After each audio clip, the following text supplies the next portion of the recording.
Alright folks, so this is one that has been rumored for quite a long time, and we've seen leaked pictures of this for a couple of weeks now, but we now have official pictures of the LEGO Transformers Bumblebee. This is a really exciting one. It has 950 pieces, retailing for $90 in the US, coming out on July 4th. So that's fantastic. Let's get a good look at this thing, kind of get some first impressions going.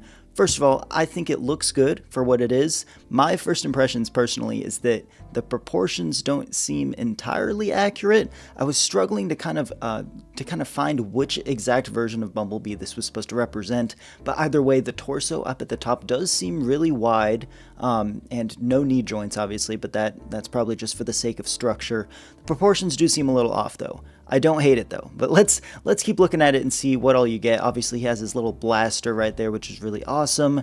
I think, and I'll go into it a little bit more, but the reason that the proportions are off for this particular model is because it actually transforms. You don't have to rebuild it into the car. It physically transforms, which is really awesome.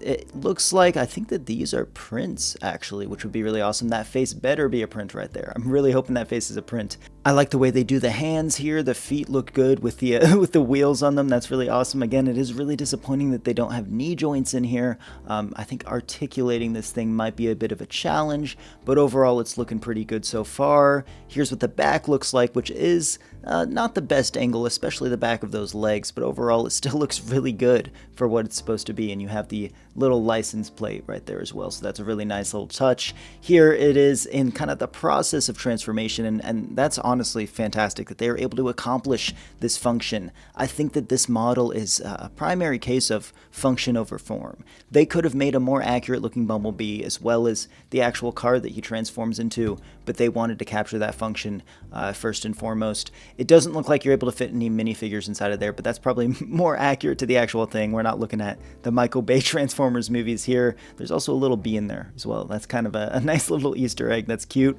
The car itself, I think, looks pretty good.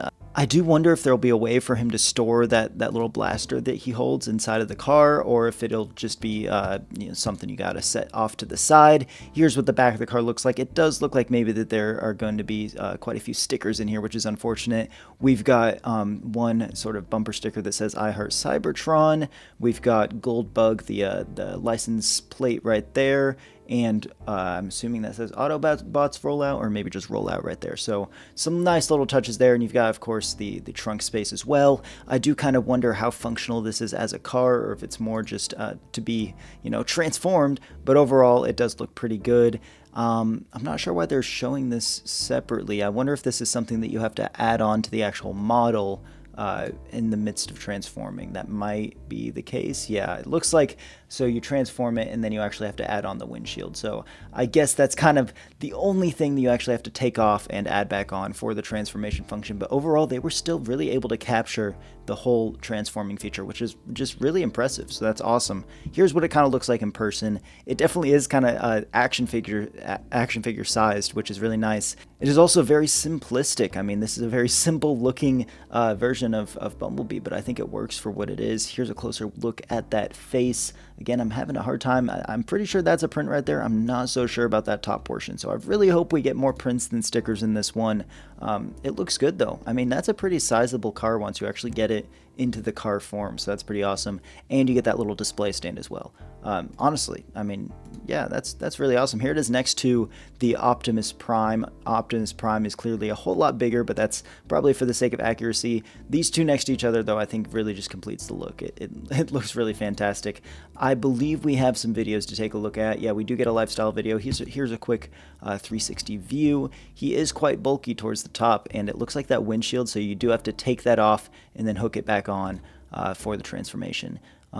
Yeah, I mean, it looks pretty good. It's unfortunate you don't get that much articulation, but it's clearly more of a display model. It's kind of going for that angle. It looks like that you get some different options for bumper stickers and such, so you can actually switch some different things out, so that's kind of cool. Let's take a look at the video here and see what all it shows us. It does look pretty good on display, I think. Honestly, I'm pretty impressed with that portion. That's a print then. Okay, so the little Transformers logo is a print. Here's sort of the transforming in action. Yeah, I mean, it functions pretty well, it looks like. That's pretty awesome. And this is kind of an attempt to show us a little bit of articulation. It maybe has elbow joints. It looks like it does. Next to that Optimus Prime, though, I mean, it really just completes the look. That's awesome. All right, let's talk about value here. So it is sitting at $90 with 950 pieces. I'm fine with that price. I'm surprised that they honestly didn't hike it up to that $100 mark, because this thing is a licensed set, so I would expect them to hike up the price, but they actually didn't. So I think $90 for the year of 2024, and you've got those big tire pieces and such. I mean, I'm okay with that. I think that the value on this is just fine, and I think it's a good looking set. The proportions are a little off, but the functionality is really good. Let me know, though, in the comments below what you think of this set. Do you plan on getting it? Why or why not? If you made it this far in the video, clearly there's something here you liked, so make sure to leave a like, make sure to subscribe, all that sort of stuff. I appreciate you guys, and I will see you in the next one. Bye-bye.